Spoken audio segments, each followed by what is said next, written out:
I'd like to talk to you today about 5 things you just might not know about faith and doubt. And the first one is this: everyone doubts and everyone believes. At least I think that's true. I'd be curious to know your perspective in the comments below. But I can tell you from the perspective of a preacher that I have doubts, and it's true of everybody I've ever known. And again, I'd be curious to know your comments. But John Ortberg famously says, and I so resonate with what he says in this book, "I will tell you my secret. I have doubts." Do you have any doubts? C.S. Lewis famously said, somebody asked him, "Do you ever doubt your belief? Do you ever doubt your belief in God?" And he said, "Oh yes, I doubt my belief in God. But truth be told, when I was an atheist, I doubted my belief in atheism." And we are all a mixture of faith and doubt. John Ortberg goes on to say, "I spent my life studying and thinking and reading and teaching about God." It's true of me. I grew up in the church. I went to a faith-based college and then to seminary. I walked the straight and narrow. I never sowed any wild oats, and yet I have doubts, John Ortberg said, and I would agree. I'll tell you more than that. There's a part of me that after I die, if it all turns out to be true, the angels are singing, death is defeated, the roll is called up yonder, and I am there. There is a part of me that will be surprised. What do you know? It's true after all. I had my doubts, and I think it's true of all of us. And we tend to divide the world into believers and non-believers, and my guess is we are all a little bit of both. Mother Teresa famously said, "Where is my faith? Even deep down, right in, there is nothing but emptiness and darkness. My God, how painful the unknown pain. It pains me without ceasing. I have no faith. I dare not utter the words and thoughts that crowd in my hearts and make me suffer untold agony. So many unanswered questions live within me. I'm afraid to uncover them. Because of the blasphemy, if there be a God, please forgive me." Mother Teresa had doubts, and my guess is it is true of all of us. Second thing you just might not know about faith and doubt is this. It's what drives me to believe. Because of complexity, I don't have enough faith to become an atheist.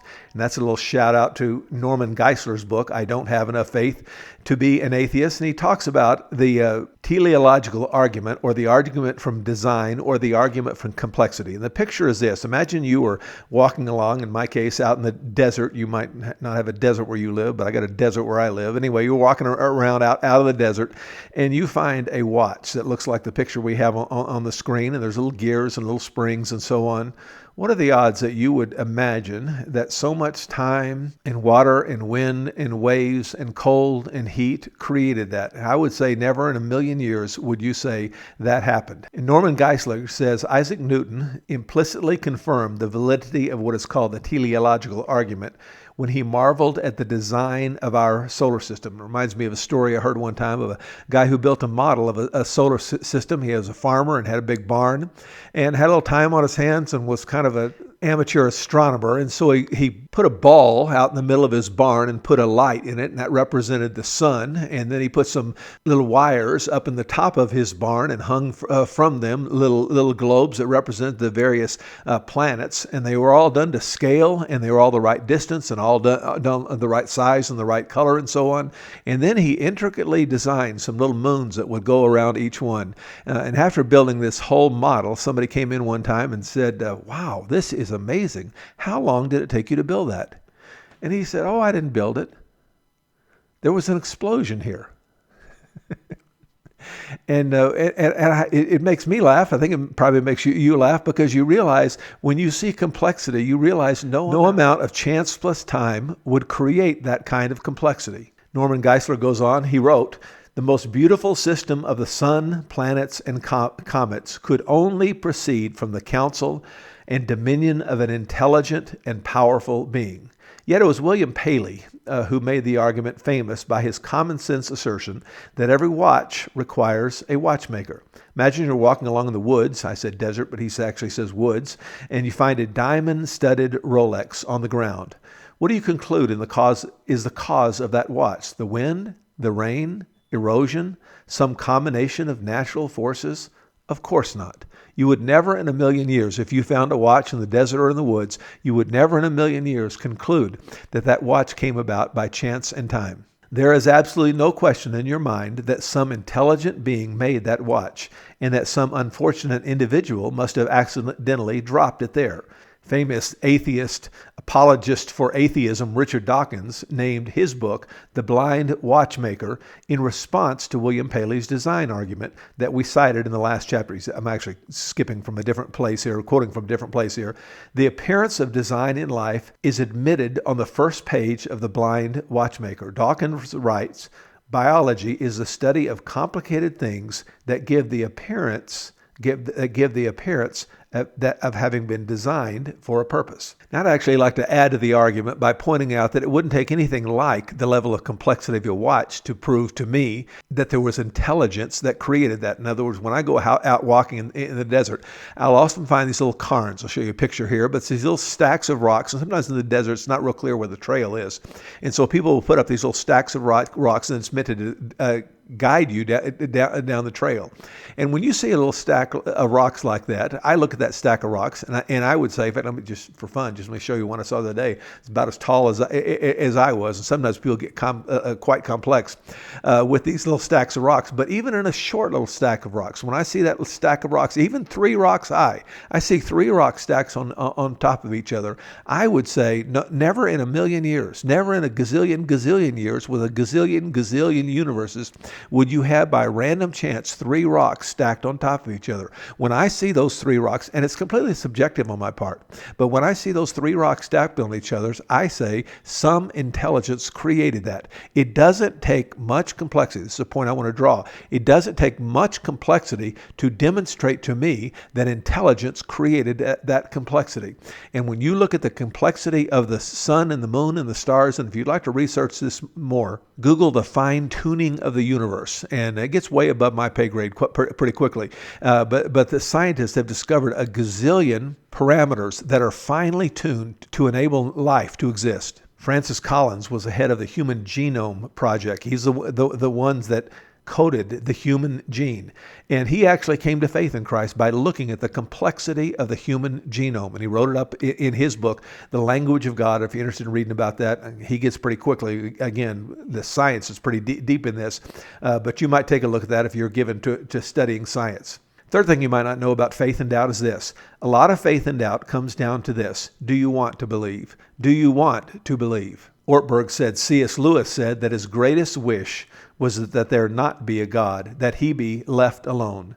When he was an unbeliever, atheism was not only his belief, it was his strongest desire. No word in my vocabulary expressed the deeper hatred than the word interference.